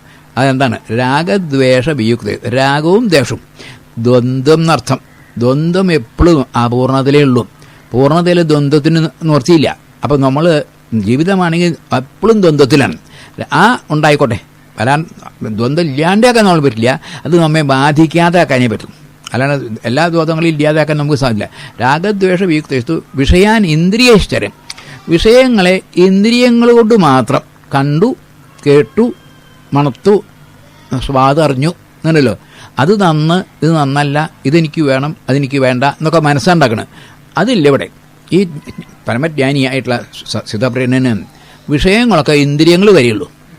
അത് കഴിഞ്ഞാൽ അവിടെ നിർത്തി, അവിടെ നിന്ന് അങ്ങോട്ട് പോയില്ല. മനസ്സും ബുദ്ധിയും സ്ഥിതമായിരിക്കണമല്ലോ. അപ്പോൾ രാഗദ്വേഷ വിഷയാൻ ഇന്ദ്രിയൈശ്ചരൻ, എന്നിട്ടോ ആത്മവശ്യേർ വിധേയാത്മ, ആത്മാവിന് വശീപിക്കുന്നു വിധേയാത്മ, പൂർണ്ണതയിലാണ് താനെന്ന് എപ്പോഴും ഓർമ്മയുണ്ട്. അപ്പോൾ തനിക്ക് എന്തില്ല, മറ്റൊരാളുടെ കീഴിലാവും. പൂർണ്ണ സ്വതന്ത്രൻ മറ്റൊരാളുടെ കീഴിലാവില്ലല്ലോ. ഇദ്ദേഹം സ്വതന്ത്രനാണ്. കാരണം ഇന്ദ്രിയങ്ങളും മനസ്സും ബുദ്ധിയൊക്കെ അദ്ദേഹത്തിൻ്റെ കീഴിലാണ്, അതിൻ്റെ കീഴിലല്ല. നമ്മൾ അധിക ഭൂരിഭാഗം ആളുകളും ബുദ്ധിയുടെയും മനസ്സിൻ്റെയും ഇന്ദ്രിയങ്ങളുടെയും കീഴിലാണ്. ഇദ്ദേഹം ഒരിക്കലും അങ്ങനെയല്ല, തൻ്റെ കീഴിലാണ് അവ എന്നറിയാം. അപ്പോൾ ആത്മവശ്യ അദ്ദേഹത്തിന് പ്രസാദം അധിഗച്ഛതി, അദ്ദേഹം പ്രസാദത്തിലേക്ക് നീങ്ങിക്കൊണ്ടിരിക്കുന്നു. പ്രസാദത്തിലേക്ക് എന്തായി പ്രസാദം എന്നുള്ളതിന് 2 അർത്ഥമാണ്. ഒരു ഉദാഹരണം കൊണ്ട് പറയാം. ഇപ്പം നല്ല ഒരു പൊയ്ക, തടാകം എന്ന് വിചാരിക്കുക. അപ്പം അതിൽ വെള്ളം പരിശുദ്ധമാവണം, ചളി ഒട്ടും ഉണ്ടാവാൻ പാടില്ല. മാത്രമല്ല അതിൽ ഓളം ഇളകരുത്. അത് എന്താ നിശ്ചലമായിട്ട്, നിശ്ചലും നിർമ്മലും, നിശ്ചലും നിർമ്മലും, അങ്ങനെയാണ്. നിശ്ചലും നിർമ്മലും ആയാൽ അതിൻ്റെ അടിയിൽ എന്തെങ്കിലും ഒരു ചെറിയ ഒരു ഉറുപ്പിയ അങ്ങോട്ട് അടിയിൽ പോയി കിടക്കണുണ്ട്. അതിങ്ങനെ ഇവിടുന്ന് കാണാൻ സാധിക്കും. എന്തൊക്കെ അതിൻ്റെ ഉള്ളിലുണ്ട് അതൊക്കെ കാണാൻ സാധിക്കും. അപ്പോൾ അതിനെ നമ്മൾ നിർമ്മല ജലം അല്ലെങ്കിൽ പ്രസാദ ജലം എന്ന് പറയും. അപ്പോൾ അതുപോലെ നമ്മളിപ്പോൾ എന്ത് വേണം? ഈ പ്രസാദം നമുക്ക് മനസ്സിലാണ് ഈ അപകടമൊക്കെ വരുന്നത്. മനസ്സാണ്. മനസ്സിൽ ആഗ്രഹം ഉണ്ടെങ്കിൽ ചളിയാണ് മനസ്സിൽ. ആ ചളി മാത്രമല്ല, ആഗ്രഹം ചളി വന്നാൽ അപ്പോൾ ഇളക്കം വരും, അപ്പോൾ ചലനവും ഉണ്ടാവും. അപ്പോൾ മനസ്സിൽ ചളിയും ചലനവും ഉണ്ടെങ്കിൽ അയാൾക്ക് പ്രസാദം ഉണ്ടാവില്ല. ഇത് അങ്ങനെയല്ല എന്ന് കാണിക്കാൻ രാമായണത്തിലെ ഒരു ശ്ലോകം ആണ് പറയാറുള്ളത് സാധാരണ. ശ്രീരാമചന്ദ്ര സ്വാമി എന്നോട് പറഞ്ഞു, രാത്രി എന്നിട്ട് പറഞ്ഞു, നാളെ അങ്ങേ യുവരാജാവാക്കാൻ നിശ്ചയിച്ചിരിക്കുന്നു എന്ന് പറഞ്ഞു. ഒരു വ്യത്യാസവും അതിനുണ്ടായില്ല. പിറ്റേ ദിവസം രാവിലെയാണ് കൈകേട് കൊന്നു പറഞ്ഞു, അങ്ങനെയല്ല, 14 കൊല്ലം വനവാസമാണ് അച്ഛൻ തരാൻ പോകണമെന്ന് പറഞ്ഞു. അപ്പോഴും ഒരു വ്യത്യാസം ഉണ്ടാവില്ല. അതായത് യുവരാജാവാക്കുമ്പോഴും 14 കൊല്ലം കാട്ടുപോകലും ശ്രീരാമചന്ദ്ര സ്വാമിയുടെ മുഖത്തിന് പ്രസാദമുണ്ടായിരുന്നുള്ളൂ എന്ന് രാമായണത്തിൽ പറയും. അതായത് അതിന് ആഗ്രഹം ഉണ്ടായിരുന്നില്ല, ആഗ്രഹമായി ചൊല്ലിയില്ല. അതെ, മാത്രമല്ല വികാരങ്ങളൊന്നുമില്ല, ഇതുമില്ല. അതുകൊണ്ട് പ്രസാദം. അപ്പോൾ നമ്മളും എന്ത് വേണം? പ്രസാദം വേണമെങ്കിൽ അമ്പലത്തിൽ പോയിട്ട് ചന്ദനം മേടിച്ചുകൊണ്ടാവില്ല, നമ്മുടെ ആഗ്രഹങ്ങളൊക്കെ ഇല്ലാതെ ആവണം. 1. 2 അതാണ് ചളി അല്ലല്ലോ. അപ്പോൾ ചലനം, അപ്പോൾ അത് കിട്ടണം എന്നുള്ള ഓടി നടക്കുമരുത്. ജീവിതം മനസ്സാണ് ഓടി നടക്കുന്നത്. ആ മനസ്സിൻ്റെ ചളിയെ പോയി ആ ഓടലിൽ കുറച്ചൊരുങ്ങ് കിട്ടും. ഒട്ടും ഓടലില്ലാണ്ടായാൽ അപ്പോൾ അയാൾക്ക് സാധിക്കും. അപ്പോൾ അയാളുടെ ബുദ്ധി സ്ഥിരായി. രാഗദ്വേഷ വിയുക്തസ്തു വിഷയാൻ ഇന്ദ്രിയ ആത്മവശ്യേർ വിധേയാത്മാ പ്രസാദം അധിഗച്ഛതി. പ്രസാദേ സർവദുഃഖാനാം ഹാനിരസ്യോപജായതേ പ്രസന്ന ചേതസോഹ്യാശു ബുദ്ധി പര്യവഷ്ടിത. എൻ്റെ ഗുണം ശരിക്കും പറയണം. പ്രസാദേ സർവദുഃഖാനാം ഹാനി, എല്ലാ ദുഃഖങ്ങളുടെയും ഹാനി വന്നു എപ്പോൾ പ്രസാദം വന്നാൽ. ജായതേ പ്രസന്ന ചേതസോഹ്യാശു, പ്രസന്ന ചേതനായാൽ ബുദ്ധി പര്യപതിഷ്ഠതേ, ബുദ്ധി പരിപൂർണമായും അതിൻ്റെ കാര്യം, അതായത് ജ്ഞാനം വിവേകം ഉള്ള ബുദ്ധിയായിരിക്കും. അദ്ദേഹത്തിന് മനസ്സിലാവും ഏത് നിത്യം ഏത് അനിത്യം, ഏത് നല്ലത് ഏത് കൊള്ളരുതാത്തത്. ഇതൊക്കെ വളരെ വ്യക്തമായിട്ട് വിവേകം ഉണ്ടാവും. ആ വിവേകം ഉണ്ടായിട്ട് അപ്പം നല്ലത് വിവേകമുള്ള ആൾ നല്ലതല്ല ഉണ്ടല്ലോ. അദ്ദേഹത്തിന് പിന്നെ സ്ഥിതപ്രജ്ഞനായി. അദ്ദേഹത്തിന് വേറെ ഒരു ഒട്ടും വിഷമം വരില്ല എന്ന് പറഞ്ഞിട്ട് അടുത്ത ശ്ലോകം. നാസ്തി ബുദ്ധിരയുക്തസ്യ ന ച അയുക്തസ്യ ഭാവന ന ച അഭാവയതശാന്തി അശാന്തസ്യ കുതസുഖം. ഒന്നാന്തരം ശ്ലോകമാണ്. നാസ്തി ബുദ്ധി അയുക്തസ്യ, യുക്തൻ അതായത് ഈ വക കാര്യങ്ങളൊക്കെ ചെയ്യണമെന്ന്, അതായത് വേർതിരിച്ചറിഞ്ഞ് ഏത് നിത്യം എന്ന കാര്യങ്ങൾ വേർതിരിച്ചറിഞ്ഞ് ശ്രമിക്കാത്ത ഒരാൾക്ക് ബുദ്ധിയില്ല. ബുദ്ധി വേർതിരിച്ചറിയാനാണല്ലോ, അത് ഉപയോഗിച്ചില്ലെങ്കിൽ നാസ്തി ബുദ്ധി അയുക്തസ്യ, ഈ കാര്യങ്ങളെ പറ്റിയിട്ട് ചിന്തിക്കാത്ത ഒരാൾക്ക് ബുദ്ധിയില്ല. നാസ്തി ബുദ്ധി അയുക്തസ്യ ന ച അയുക്തസ്യ ഭാവന, അയുക്തന് ഭാവനയില്ല ആണ്. വാസ്തവത്തിൽ അവിടെ ഒരു വ്യത്യാസം തോന്നും. ബുദ്ധി അയുക്തന് ബുദ്ധിയില്ല, അയുക്തന് ഭാവനയില്ല എന്നാണ് പറഞ്ഞിട്ടുള്ളത്. ബുദ്ധിയില്ലാത്തവന് ഭാവനയില്ല എന്ന് പറയേണ്ടതാണല്ലേ എന്ന് തോന്നാം. പക്ഷേ അതിനൊരു വ്യത്യാസം വന്നത് ആ ബുദ്ധിയുടെ കാര്യത്തിൽ ഒരു പ്രത്യേകത പറയാണ്. ബുദ്ധി അതല്ല, ബുദ്ധിക്ക് ഒന്നുകൂടി ഒരു പ്രത്യേകത ഒരു കാര്യമുണ്ട്. അതെന്താ വെച്ചാൽ ഈ ഭാവന എന്ന് പറഞ്ഞല്ലോ, ഇപ്പം നമ്മൾ വിചാരിക്കുന്നത് ഭാവന എന്ന് പറഞ്ഞാൽ ഇംഗ്ലീഷിലാണെങ്കിൽ ഇമാജിനേഷൻ എന്നൊക്കെയാണ്, അല്ലെങ്കിൽ സങ്കല്പം. സംസ്കൃതത്തിൽ അങ്ങനെയല്ല അർത്ഥം. ഭാവന എന്ന് പറഞ്ഞാൽ ഒരു കാര്യം വളരെ വ്യക്തമായി ചിന്തിച്ച് ആലോചിച്ച് ഉറച്ച തീരുമാനത്തിൽ എത്തുന്നതിൻ്റെ പേരാ ഭാവന. മാറ്റമില്ല, അല്ല അതാ ഭാവന. അപ്പോൾ അദ്ദേഹത്തിന് നല്ല ശുചിത്വ ഭാവന ഉണ്ട് എന്ന് പറയും. കാരണം വൃത്തികേടായിട്ടൊന്നും അദ്ദേഹം കാണാനേ പറ്റില്ല, അപ്പം ചെയ്യും ശുചിത്വഭാവന. അദ്ദേഹത്തിന് സത്യഭാവനയുണ്ട്. ഭാവന എന്നല്ലോ, കൃത്യഭാവന, ഭാവനകൾ വളർത്തുക. പിന്നെ ഒരിക്കൽ ചോദിക്കേണ്ട. ഇപ്പോൾ ഒരു ഉദാഹരണം പറയാം. അമ്മയെ ഒരാളെ അടിച്ചു, ഇത് കേട്ടാൽ നന്നായില്ല എന്ന് പറയാൻ ഒരു പ്രശ്നമില്ല. കാരണം എല്ലാവരും അങ്ങനെ പറയുള്ളൂ. ആ ഭാവന വളർത്തിയെടുക്കണം നമ്മൾക്ക്, ആ ഭാവന. പിന്നെ ചിലപ്പോൾ അമ്മ ചെയ്ത് തെറ്റായിരിക്കാം, ഒന്ന് കൊടുക്കേണ്ടതായിരുന്നതൊക്കെ പിന്നെ സംശയം വന്നേക്കാം. എന്നാലും വേണ്ട എന്നുള്ളത് അത് മാതിരി തന്നെ മനുഷ്യൻ്റെ മാംസം തിന്നാൻ പറ്റില്ല എന്നുള്ളത് ഉറച്ചിരിക്കുക. അപ്പോൾ അങ്ങനെയല്ല, മനുഷ്യൻ്റെ മാംസം ആ ഭാവനയാണ്. മനുഷ്യൻ്റെ മാംസം തിന്നാന്ന് വന്നുവരിക്കുക. വിനോദി പറയുന്നത് എന്നാൽ യുദ്ധം കേമായിട്ട് നടക്കും പറഞ്ഞു. കാരണം കൊന്നതിനെയൊക്കെ തിന്നും ചെയ്യാമല്ലോ, അപ്പോൾ രണ്ട് സൗകര്യമില്ലേ, അത് പതിവില്ല. അപ്പോൾ ഭാവന എന്ന് പറഞ്ഞാൽ ഉറച്ച തീരുമാനം എന്നർത്ഥം. ഇപ്പം നമ്മൾ മലയാളത്തിലാണ് ഈ ഭാവന പറഞ്ഞാൽ എന്തെങ്കിലും ഭാവനാലോകത്തിലിരിക്കുക പറഞ്ഞാൽ ബോധമില്ലാണ്ട് ബന്ധമില്ലാത്ത കാര്യമാണ്. അപ്പോൾ സമരം. അപ്പം ഇവിടെ ഒരു നല്ല സർക്കാർ ഇപ്പോൾ കക്കരുത് എന്ന ഭാവന വളർത്തി നിവൃത്തിയുള്ളൂ. കട്ടാൽ ശിക്ഷിക്കുന്നു പറഞ്ഞാൽ ലോകമുള്ളിടത്തോളം കാലം എന്നും കക്കലുണ്ടാവും. ഞാൻ കക്കില്ല ഇല്ലേ, ഞാൻ സത്യമേ പറയുള്ളൂ, ഞാൻ വൃത്തികേടായിട്ട് നടക്കില്ല, ഇതൊക്കെ ഈ എത്ര കണ്ട് നല്ല സൽഭാവനകൾ വളർത്തുന്നു അത്ര കണ്ട് ഭരണത്തിന് ഒരു വിഷമവുമില്ല. ഇപ്പം നമ്മുടെ രാജ്യത്ത് കൈക്കൂലി വാങ്ങുന്നത് തെറ്റാണെന്ന ഭാവന ഉറച്ചാൽ പിന്നെ ആരും വാങ്ങില്ല, സാധിക്കില്ല. അതുമാതിരി കളവ് പറയില്ല എന്ന് പറഞ്ഞാൽ ഭാവന വന്നു കഴിഞ്ഞാൽ പിന്നെ ഒരാളും കളവ് പറയില്ല. ഇപ്പം ഇവിടെ നമുക്ക് ഇതൊക്കെ അങ്ങനെ ചെയ്താൽ ശിക്ഷിക്കുന്ന, അപ്പോൾ അതെ ശിക്ഷയില്ലാണ്ടാക്കാൻ എന്താ മാർഗം എന്നാ, അല്ലാണ്ട് ഈ വസ്തു നേരിയാവിലല്ല, അതൊന്ന് ഒഴിഞ്ഞു മാറാൻ എന്താ വഴി നോക്കാൻ. ഗീത വളരെ വ്യക്തമായി പറയുന്നു. എനിക്ക് ഈ ശ്ലോകം വളരെ ഇഷ്ടമായി തോന്നാറുണ്ട്. ജീവിതം നമ്മളുടെ ശരിയാവണമെങ്കിൽ നല്ല നല്ല ഭാവനകൾ വളർത്തണം നമ്മൾ. സത്യഭാവന, ശുചിത്വഭാവന, സുന്ദരഭാവന, സ്നേഹഭാവന, ഇതൊക്കെ ഉണ്ടോ. ഈ വക ഭാവനകൾ എത്ര കണ്ട് നമ്മൾ വളർത്തിയോ അത്ര കണ്ട് ജീവിതത്തിൽ ശാന്തിയും സമാധാനം ഉണ്ടാവും. അയാൾ സ്ഥിതപ്രജ്ഞനാണെന്നാണ് ഇവിടെ പറയുന്നത്. അപ്പോൾ ഭാവന അശാന്തസ്യ കുതസുഖം എന്നാണല്ലോ ഇവിടെ ചോദിക്കുന്നത്. ഈ ഭാവന ഇല്ലാത്തവന് ശാന്തിയില്ല, ശാന്തി ഇല്ലാത്തവന് എവിടെയാ സുഖം? ശാന്തി എന്ന് പറയുന്നത് വാസ്തവത്തിൽ ശമം എന്നുള്ള മനസ്സിൻ്റെയാണ്. അപ്പോൾ മനസ്സിലാണ് ഭാവനകളൊക്കെ വളർത്തുക. ആ മനസ്സിനെ ഭാവന വളർത്തി ബുദ്ധി സ്വീകരിക്കും. ബുദ്ധി സ്വീകരിച്ചു കഴിഞ്ഞാൽ അത് അങ്ങേയറ്റത്തെത്തി. പിന്നത്തെ ഭാവന അത് ഉറച്ച ഭാവനയായി. ഇങ്ങനെയുള്ള ആൾ സുഖപ്രജ്ഞനാണ് പറയുന്നത്. അടുത്ത ശ്ലോകം. ഇന്ദ്രിയാണാം ഹി ചരതാം യന്മനോനു വിധീയതേ തദസ്യ ഹരതി പ്രജ്ഞം വായുർന്നാവംബസി. ഭഗവാൻ വീണ്ടും വീണ്ടും അപകടത്തിൻ്റെ മണിയൊന്നും അടിക്കുക. കാരണം ഞാൻ സുഖപ്രജ്ഞനായി എന്ന തോന്നൽ അറിയാണ്ട് വന്നാൽ ചിന്ത അപകടമാണ്, എളുപ്പമല്ല. വളരെ വളരെ ശ്രദ്ധിക്കണം. എപ്പോഴും അവരിൽ ഈശ്വരനെ ചിന്തിച്ചുകൊണ്ടിരുന്നിട്ടില്ലെങ്കിൽ തട്ടിമറി നമ്മൾ. ഇവിടെ പറയുന്നത് ഇന്ദ്രിയാണാം ഹി ചരതാം, ഇന്ദ്രിയങ്ങളിൽ കൂടി മാത്രം ചരിക്കുന്നവന് യന്മനോ അനുവിധീയത, അതിനോട് മനസ്സ് അധിവീയത. എന്തെങ്കിലും ഒന്ന് കഴിക്കണം തോന്നിയാൽ മനസ്സ് അന്നാ അത് പോയി കഴിക്കുക പറയും. എന്തെങ്കിലും കാണാൻ പറഞ്ഞാൽ മനസ്സങ്ങോട്ട് അങ്ങനെ വന്നില്ല. ആ തദസ്യ ഹരതി പ്രജ്ഞ, അവൻ്റെ അവിടെ ബുദ്ധി എന്നല്ല വാക്ക്, അവൻ്റെ പ്രജ്ഞയെ പോലും പിടിച്ചു വലിക്കുന്നതാണ്. പിടിച്ചു വലിക്കും. ഇതുപോലെ വായുർനാവ വാംബസി, ഒരു എന്താണ് പുഴയിലോ അല്ലെങ്കിൽ സാധാരണ ഉള്ള നമ്മുടെ ഈ എന്താണ് പറയുക കായലൊക്കെ ഇല്ലേ, അതിൽ പായ കപ്പൽ, അതിൽ പായ അങ്ങോട്ട് പിടിച്ചാൽ തെറ്റായിട്ടയാൽ കാറ്റ് വന്നാൽ ഇന്ന ദിക്കിലിക്കുന്നില്ല, അങ്ങനെ അങ്ങോട്ട് പിടിച്ചു കൊണ്ടുപോകും. പിടിച്ചാലൊന്നും കിട്ടില്ല, ആർക്ക് ഈ തോണിക്കാരന് പിടിച്ചാൽ പറ്റില്ല. അതുപോലെ എപ്പോഴെങ്കിലും ഒരു ലേശമെങ്കിലും ഈ വിഷയങ്ങളിൽ വന്നാൽ തോണിയുടെ കാറ്റ് പിടിച്ചു കൊണ്ടുപോകുന്ന പോലെ നിങ്ങളുടെ മനസ്സ് ബുദ്ധിയെയും മറ്റും പിടിച്ചു കൊണ്ടുപോയി വല്ല കുണ്ടിൽ കൊണ്ട് ചാടിക്കും.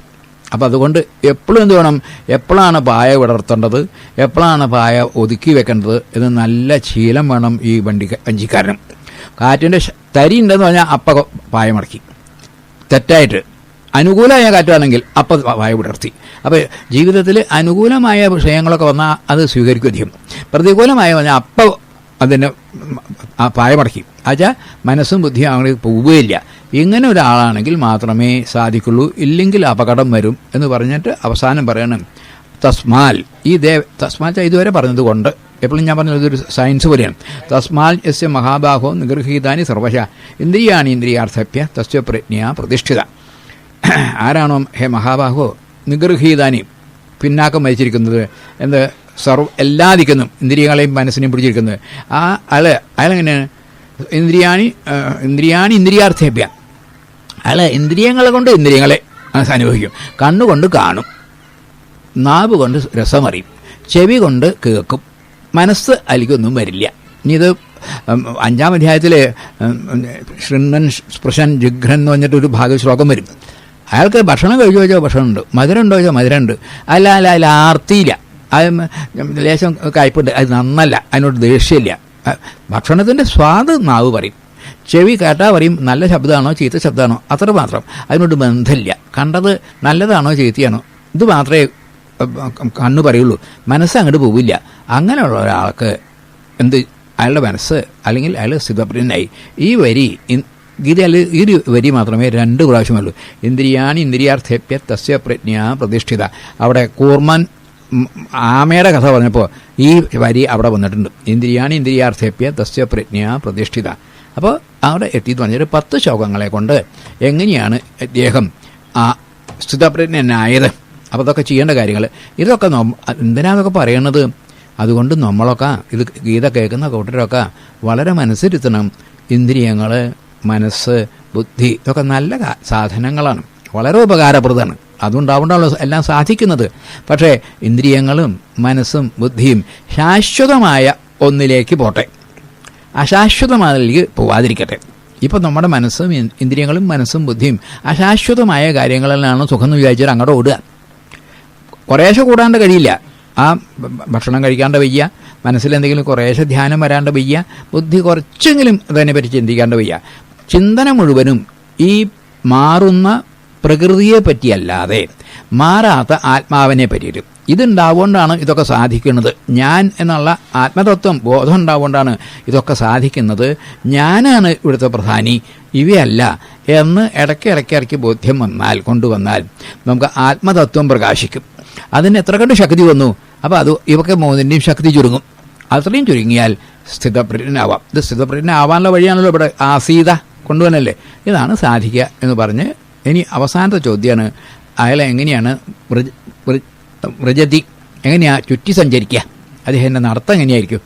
അങ്ങനെ എന്താണ് കാലുകൊണ്ടോ അല്ലെങ്കിൽ ബസ്സിലോട്ടോ പോകുന്നതല്ല, അദ്ദേഹത്തിനെ എങ്ങനെ ഈ ലോകസേവനം എങ്ങനെയാണ് ചെയ്യുക എന്ന് പ്രവർത്തനം 3 ശ്ലോകങ്ങളെ കൊണ്ട് അത് പറയാൻ.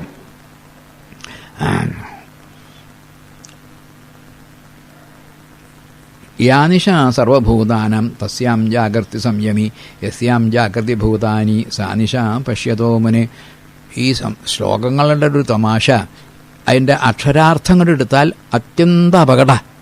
അങ്ങനെ വയ്യാന്നുള്ളത് ഓരോ ശ്ലോകത്തിലും നമ്മൾ ശ്രദ്ധിക്കണം. പലരും ഈ അക്ഷരാർത്ഥം എടുക്കുക.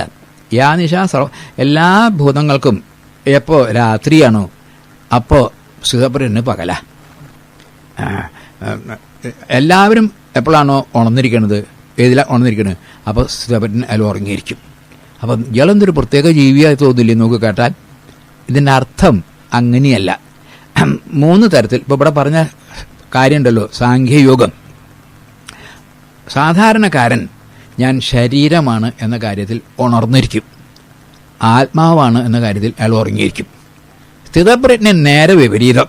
ഞാൻ ശരീരമാണ് എന്ന കാര്യത്തിൽ അയാൾ ഉറങ്ങിയിരിക്കും, ഞാൻ ആത്മാവാണെന്ന കാര്യത്തിൽ ഉണർന്നിരിക്കും. ഇനി രണ്ടാമത്, സാധാരണക്കാരൻ പണി ചെയ്താൽ കൂലിയുടെ കാര്യത്തിൽ ഉണർന്നിരിക്കും, പണി ചെയ്യുന്ന കാര്യത്തിൽ ഉറങ്ങിയിരിക്കും. സ്ഥിതപ്രജ്ഞൻ അങ്ങനെയല്ല, അധികം പ്രവൃത്തി ചെയ്യുന്ന നിലയിൽ ഉണർന്നിരിക്കും, അങ്ങേയറ്റം നന്നായി ചെയ്യും. കൂലിയുടെ കാര്യത്തിൽ അധികം ഉറങ്ങിയിരിക്കും. മനസ്സിലാവുന്നുണ്ട് പറയുന്നത്? ഇതാണ്. അപ്പോൾ അങ്ങനെ ജീവിതത്തിൽ തന്നെ ഒരു നേരെ വിപരീതം. ഇപ്പോൾ അവർ സ്വാർത്ഥത്തിൽ ഉണർന്നിരിക്കും, ഇദ്ദേഹം നിസ്വാർത്ഥത്തിൽ ഉണർന്നിരിക്കും. അവർ അസത്യത്തിൽ ഉണർന്നിരിക്കും, ഇദ്ദേഹം സത്യത്തിൽ ഉണർന്നിരിക്കും. രണ്ടാളും തമ്മിൽ അജഗജാന്തര വ്യത്യാസമുണ്ട്. കാരണം ഇദ്ദേഹത്തിന് അതാണല്ലോ സ്ഥിതപ്രജ്ഞനായി, ഇന്ദ്രിയങ്ങളും മനസ്സും ബുദ്ധിയൊക്കെ അദ്ദേഹത്തിൻ്റെ കീഴിലാണ്. അപ്പം അതാണ് അദ്ദേഹത്തിന്. മറ്റവർ അവൻ്റെ കീഴിലാണ്. ഈ മാതിരി എവിടെ നോക്കിയാലും സ്ഥിതപ്രജ്ഞൻ്റെ ഒരു വ്യത്യാസം ആ അദ്ദേഹത്തിന് നമുക്ക് മനസ്സിലാക്കാൻ വളരെ വേഗത്തിൽ സാധിക്കുന്ന അർത്ഥം. നമുക്ക് എന്തിലൊക്കെയാണോ ആഗ്രഹം എന്നുള്ളത് അതിലൊന്നും അദ്ദേഹത്തിന് ഉണ്ടാവില്ല. നമുക്ക് എന്താണ്, എന്തിലാണോ വെറുപ്പുള്ളത്, അല്ലെങ്കിൽ വേണ്ടാ തോന്നുന്നത്, ബുദ്ധിമുട്ട് എന്ന് തോന്നുന്നത്, അതിൽ അദ്ദേഹത്തിന് വളരെ സന്തോഷമാണ്. ഇങ്ങനെയാണ് സാധിക്കുക. അടുത്ത ശ്ലോകം. ആപൂര്യമാണ് അചലപ്രതിഷ്ഠം സമുദ്രമാപ പ്രവിശന്തി യദ്വൽ തദ്വൽ കാമായം പ്രവിശന്തി സർവേസ ശാന്തി മാപ്നോതി എന്ന കാമകാമി. ഒരു ഉദാഹരണമാണ്. ഈ സമുദ്രത്തിലേക്ക് എത്ര വെള്ളം വരുന്ന ഗംഗ, യമുന, അമേസാൺ എന്ന് പറഞ്ഞിട്ട് നിറച്ചിങ്ങനെ നിറയ്ക്കുന്നു സമുദ്രത്തിനെ.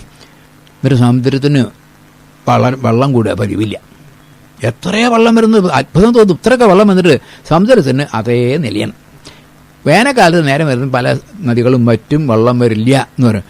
അപ്പോഴും സമുദ്രത്തിനൊരു വ്യത്യാസമില്ല, സമുദ്രം ഒരേപോലെ. കാരണം മോറോർലെസ് എന്ന് പറയാണ്, സമുദ്രം ഒരു പൂർണ്ണതയാണ്. പൂർണ്ണമൊന്നുമല്ല സമുദ്രം, എങ്കിലും നമുക്ക് മനസ്സിലാക്കാവുന്ന ഒരു തരം പൂർണ്ണമാണ്.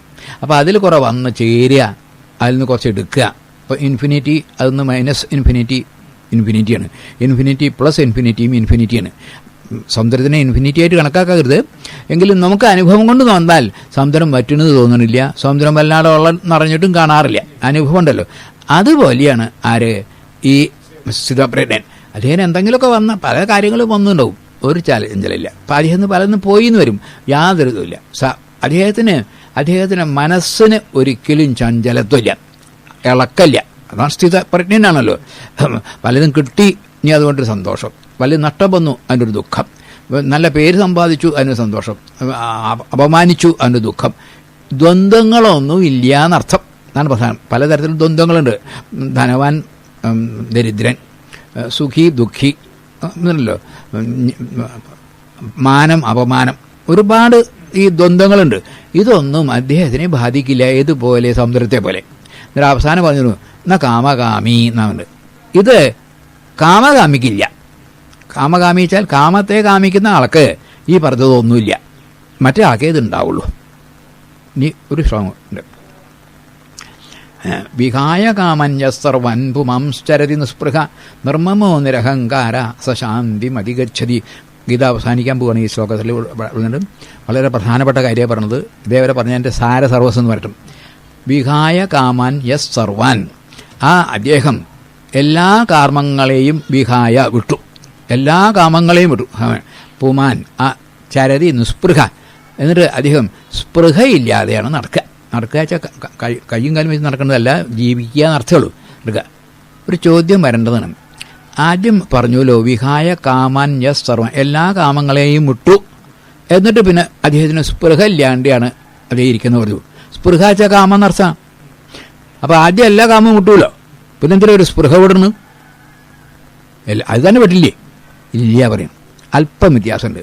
വിഹായ കാമാൻ എന്ന് പറഞ്ഞാൽ ആഗ്രഹങ്ങൾ എല്ലാം പോയി. പക്ഷേ എത്രയൊക്കെ കഴിഞ്ഞാലും എത്ര ആളായാലും ശരി, മനുഷ്യന് മരിക്കണം എന്നുള്ള മരിക്കണ്ട എന്ന ആഗ്രഹം പോവാൻ വളരെ പ്രയാസം. താൻ ജീവിച്ചിരിക്കണം എന്നുള്ളത് ബാക്കിയൊന്നും വേണ്ട അദ്ദേഹത്തിന്, എല്ലാം കഴിഞ്ഞു. അത് മാത്രമല്ല പരമജ്ഞാനിയാണെങ്കിലും അദ്ദേഹം ആത്മഹത്യ ചെയ്യില്ല, ജീവിക്കാൻ ഇരിക്കണമല്ലോ. അദ്ദേഹം മരിക്കണം എന്ന് വിചാരിക്കണില്ല, ജീവിക്കണം എന്ന് വിചാരിക്കില്ല എന്ന് പറയാനാ. അതാണ് നിസ്പൃഹ.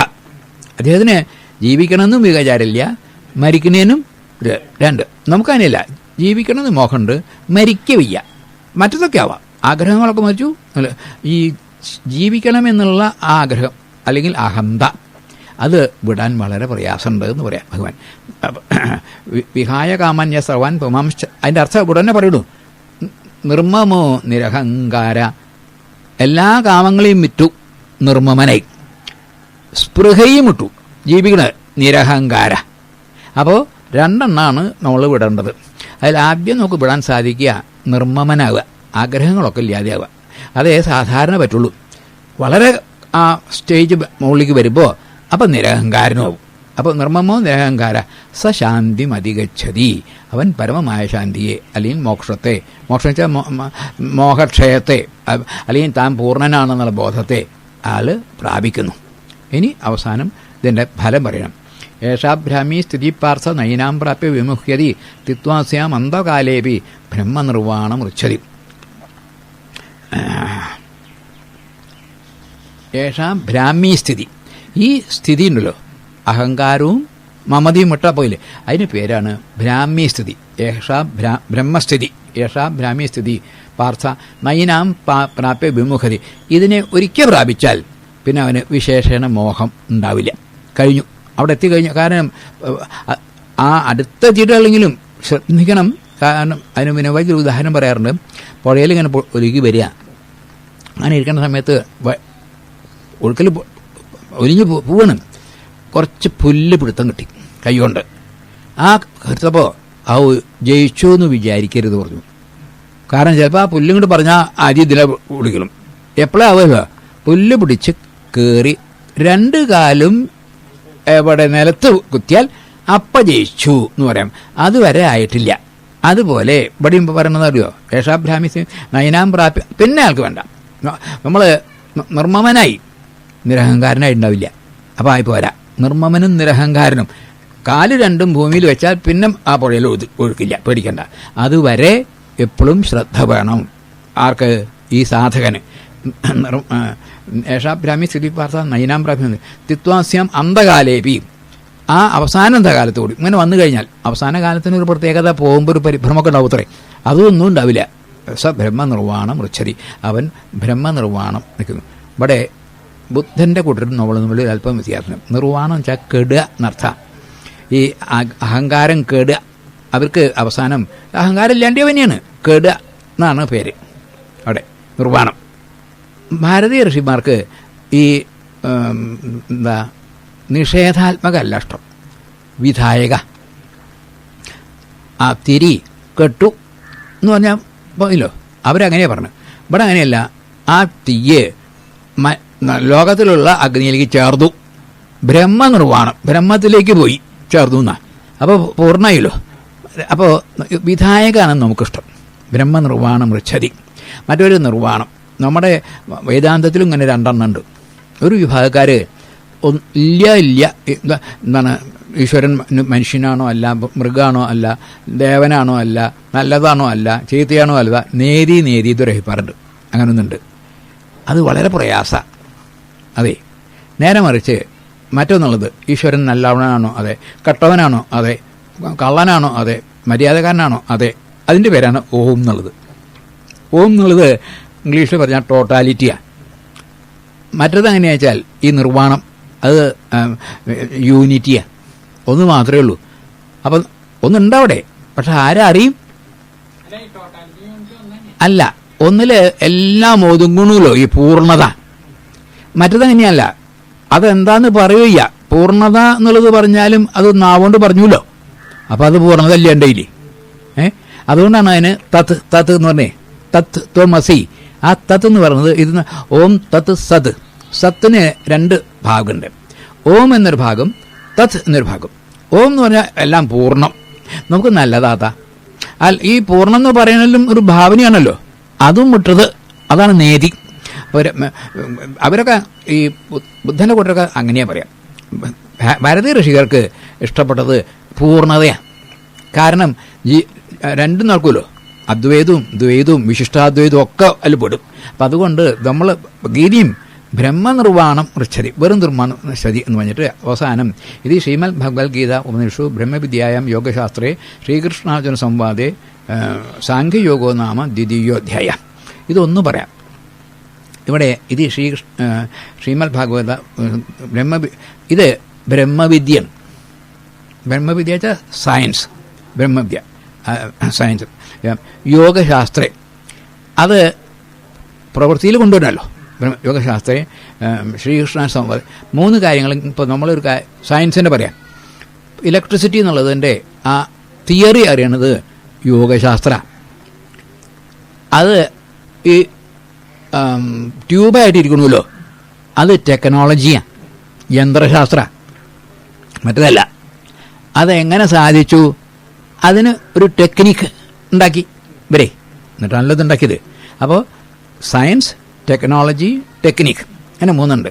എന്നാൽ പൂർണ്ണമായി ഇലക്ട്രിസിറ്റി മറ്റേ പുറത്ത് ഇലക്ട്രിസിറ്റി ഇവിടെ ഈ പ്രകൃതിയിലുണ്ടോ ഒരു കാര്യമില്ല.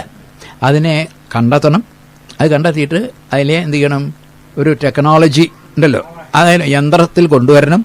അതിനൊരു ടെക്നിക്ക് വേണം. അങ്ങനെ 3 എണ്ണം. അതുപോലെ ഈ അത് ഇതിനാണ്. ഇപ്പോൾ ശാസ്ത്രം ഉണ്ടോ, ബ്രഹ്മത്തിൽ, അതിൻ്റെ 3 എണ്ണം. ഇത് ശ്രീമദ് ഭഗവത്ഗീത ഉപനിഷത്സു ബ്രഹ്മവിദ്യായാം സയൻസ് യോഗശാസ്ത്രേ. യോഗം എന്ന് പറഞ്ഞാൽ അതിനെ ഇവിടേക്ക് കൊണ്ടുവരിക. അത് അതിൻ്റെ ടെക്നിക്ക് യോഗശാസ്ത്ര അല്ല ടെക്നോളജി. യോഗശാസ്ത്രം വെച്ചാൽ ടെക്നോളജി, മറ്റു പ്യുവർ സയൻസ് ടെക്നോളജി. അതെങ്ങനെയാണ് ചെയ്യുക? അതിനൊരു ടെക്നിക്ക് വേണം. ശ്രീകൃഷ്ണാർജുന സംവാദേ, ഗുരുനാഥൻ മറ്റൊരാൾക്ക് പറഞ്ഞു കൊടുത്തിട്ടാണല്ലോ അതൊക്കെ പഠിക്കുക. ആ സംവാദേ എന്താണ് സാഖ്യയോഗോ നാമ ദ്വിതീയോധ്യായ. അപ്പോൾ ഇവിടെ ജീവിതം എന്ന് പറഞ്ഞാൽ 3 കാര്യങ്ങളുണ്ടേ ഉള്ളൂ. സയൻസ് വേണം, അതിനെ നമ്മൾ അപ്ലൈ ചെയ്യണം, അത് അതിന് പറഞ്ഞു തരുന്ന ഒരാളും വേണം. അങ്ങനെയുണ്ട്. ഇതുപോലെ ഈ ഭഗവത്ഗീത ഒന്നാന്തരം ഒരു സയൻസും. അത് ആരാണിപ്പോൾ? ശ്രീകൃഷ്ണൻ ബ്രഹ്മവിദ്യ. അത് എന്താക്കണം? യോഗം ജീവിതത്തിൽ താമസിക്കണ്ടേ? ഇപ്പോൾ സിദ്ധ്യോ സമോ ഭൂത്വ സമത്വം യോഗ ഉച്ചത എന്ന് പറഞ്ഞിട്ടുണ്ട്. അപ്പോൾ ചെയ്തിട്ടല്ലേ സമമുണ്ടോ എന്ന് അറിയാൻ പറ്റുള്ളൂ. അതിന് പേരെന്താണ്? അതിൻ്റെ ടെക്നോളജി. അതെങ്ങനെ സാധിക്കുക? ശ്രീകൃഷ്ണ അർജുന സംവാദി, അവരുടെ സംവാദം കൊണ്ട് ഇത് സാധിച്ചു. അപ്പോൾ പ്യുവർ സയൻസാണ് ഈ ഗീത. ജീവിതത്തിൽ 3 കാര്യങ്ങൾ. ഒന്ന് ബ്രഹ്മവിദ്യ, പൂർണ്ണത. അതിനെ എങ്ങനെ അനുഭവിക്കാൻ സാധിക്കും? അതിനുള്ള ടെക്നോളജി. അത് എന്താണത്? ടെക്നിക്ക്. അത് ഗുരുശിഷ്യ ബന്ധത്തിൽ കൂടി ഇത് സാധിക്കും എന്ന് പറഞ്ഞാൽ വാസ്തവത്തിൽ 2-ാം അധ്യായത്തോടു കൂടി ഗീത പറയാനുള്ള കാര്യങ്ങളൊക്കെ പറഞ്ഞു കഴിഞ്ഞു. ഇനി ഒന്നും പറയാനില്ല. ഇത് ശരിക്കും പഠിച്ചാൽ ജീവിതത്തിൽ ഇനി അറിയേണ്ടത് യാതൊന്നും ബാക്കിയില്ല. അത്ര കേമായിട്ടാണ് അവിടെ നിർത്തി. പക്ഷേ ഇതിനെ ഒന്നുകൂടി വിശദീകരിക്കാൻ വേണ്ടിയിട്ട് അടുത്ത അധ്യായത്തിൽ അർജുനൊരു ചോദ്യം ചോദിക്കുക. വാസ്തവത്തിൽ അപ്രസക്തമാണ് ചോദ്യം. നമുക്ക് വേണ്ടി ആ ചോദ്യം ചോദിക്കണം. പിന്നെ അതിന് മറുപടി പറയാനായിട്ട് 16 അധ്യായം വേണ്ടി വരും. അതിൻ്റെ അതെന്താണെന്നുള്ളത് അടുത്ത പ്രാവശ്യം പറയാം. ഹരി ഓം തത്സത്.